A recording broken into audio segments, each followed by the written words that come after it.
We're looking at data centers, we're looking at the climate change impact on data centers and the impact of data centers on our natural resources. India, which is witnessing a rapid expansion in data center investments, is identified as one of the countries facing significant climate-related risks. The report notes that severe cyclones, storm surges, flooding pose major threats to plant facilities, while extreme heat is emerging as a growing operational challenge. States such as Tamil Nadu, Telangana, Karnataka are home to some of India's largest technological hubs, but this is one part of it. The other part of it is obviously how many reports suggest data centers themselves add a whole lot of pressure on natural resources, water scarcity, worsening the water scarcity being one of them. So what must India's approach really be? I'm being joined at this point by Siddharth Pai, who's a founder and managing partner with Siana Capital, technology strategist as well as AI industry expert. Thank you very much, Siddharth, for joining me. My first question to you. We are living in times where development and environment both are crucial. Compromising in the AI race or data centers is going to be a folly. Ignoring the climate risks, the climate impact on data centers vis-a-vis our natural resources is also going to be a folly. What must India's prism be on this?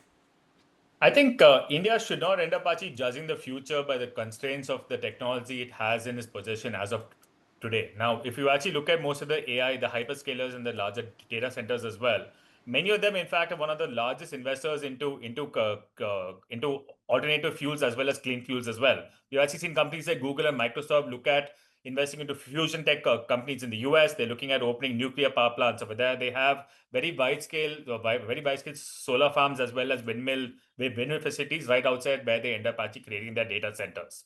I think that's actually the first and foremost part. The second part is most of the people who are involved in this are actually aware of the heat island effect. They are actually aware of the fact that the water consumption is also a point of concern. They are investing into technology and solutions that can end up actually tackling these issues as well. I think the other part also that's very important is for everyone to have some of these myths that they have around AI data centers, the water impact, etc., to end up actually being dispelled. I think the first and foremost, the overall data center usage accounts in the US is less than 0.5% of the overall freshwater consumption in that entire country.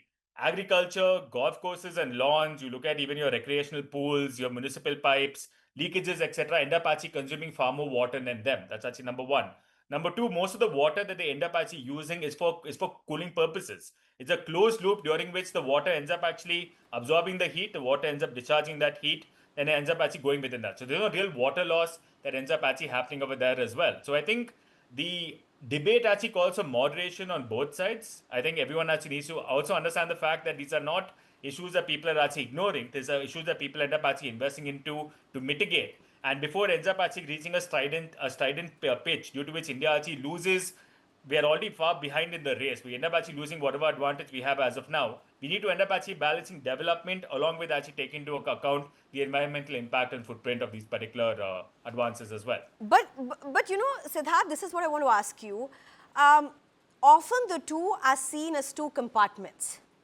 And that's the irony, not just of India. I mean, you've had US, you've had Donald Trump go and rubbish climate change and climate risks in global forums for that matter. So we don't even need to go looking for examples. At least in India, you have your political leadership talk about climate change, the risk from climate change. But the fact is, these are two different compartments. Yeah. The problem is, whether it be with technology, whether it be with environment, the two don't meet. And isn't that now where India really needs to take the lead of the two meeting? Because that's where the game changer is really. Responsible technology, data centers that can also be solutions, which eventually they will turn to be.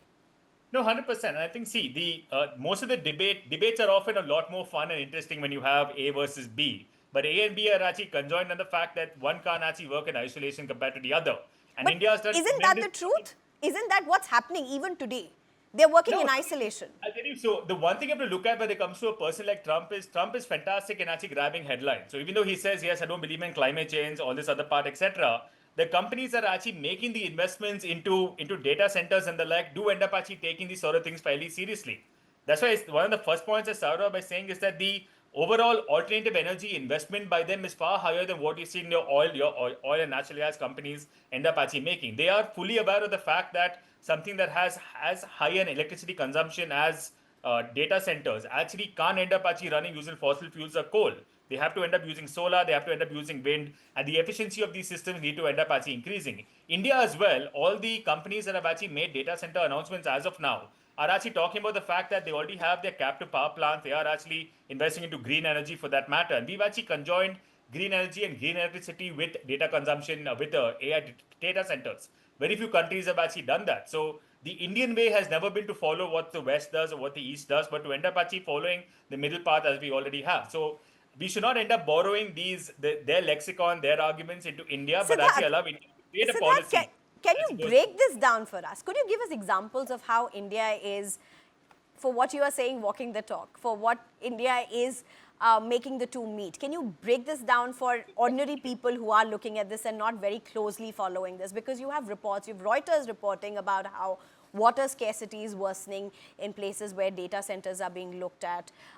You have that just being one part of it. There have been series of reports that are coming out like this. Again, as I said, these are in isolation. It doesn't take from the fact that India needs data center, and actually India needs to move far faster, better in the global AI ecosystem race for that matter. But can you break this down for us about how India is doing it differently, practically, really? So I'll break it down. I'll break it down to three different levels. The first actually talks about water consumption. The second will talk about electricity consumption. The third will end up actually addressing the heat island effect, or the amount of heat they end up actually generating over there as well.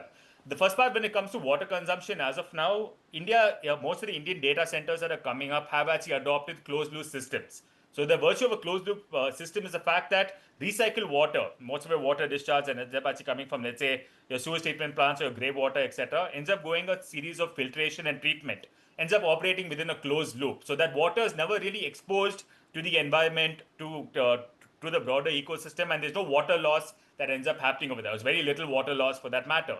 The job of water when it comes to AI, the AI centers, is actually purely for the purpose of cooling. The thermal effect of water helps it to actually absorb a large amount of heat, discharge that heat when it comes to a heat exchanger, and then end up actually going within a circular economy. If you look at the way data centers actually started off in some of the other places, they didn't have a closed loop system, they had a semi-closed loop system. So India has actually learned from some of the mistakes made by the data centers of the past, and we're no longer actually adopting them. It's been a private sector push as of now, but the national policy and the national discussion has always been to adopt these closed loop systems when it comes to everything, when it actually comes to water uses by AI data centers. So that actually becomes number one. The second portion, you end up actually looking at it when it comes to the power grids, the carbon footprint, and the emission footprint that ends up actually coming up over there. India has a power generation problem. India has a power distribution problem, which is also why companies like Google, for example, in Andhra Pradesh, have actually taken a power distribution license from the government over there to end up operating their own power stations, to end up distributing that power, to end up actually powering their own data center. So they are not tapping into the national grid. You're not going to have a blackout because these data centers are actually going online. Most of the states, in fact, insist, and as part of their state policy and practices, that they end up actually investing into local power generation facilities around and end up actually using that. And many of them have actually started using solar. Many of them have actually started using wind power. We haven't used nuclear yet. The policy has just actually gone into picture as of now. But solar as well as wind ends up forming a very, very strong part of that. Many of them don't want to use coal, etc., because the overall cost of actually running these solar power plants is far less than what you end up actually getting with a coal plant as well. So the economics compel them to end up doing it in addition to the moral factor that ends up actually coming up over there as well. If you look And at in fact, places, sorry to interrupt you, but the economics of it may actually change.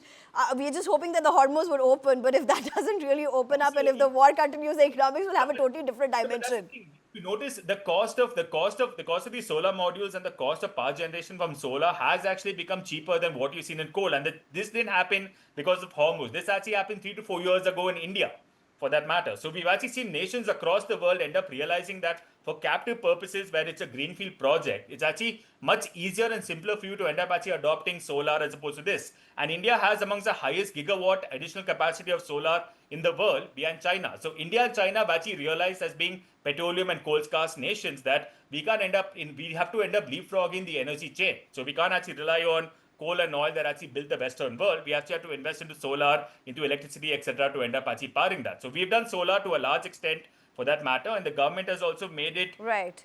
economically attractive to end up actually putting that. And the last part that also comes in terms of the 30 heat. seconds more, I'm being told by my director, but go ahead. No worries. As I keep the last part that comes up over there. In terms of the thermal pollution that ends up actually coming up, the thermal exhaust systems that end up coming up over here, they are looking to end up actually pushing that heat as high as possible or to end up dissipating that heat in a far wider area. So it doesn't end up actually causing the same kind of Right. thermal island effect as actually keeping tarred roads for that matter. So there are challenges, but we are actually cognizant of challenges. We're looking to address the challenges as well. Siddharth, it's been great having this conversation with you. I hope we'll have more of these conversations. Important to have these in the public arena. Thank you very much for joining us. My pleasure. Thank you.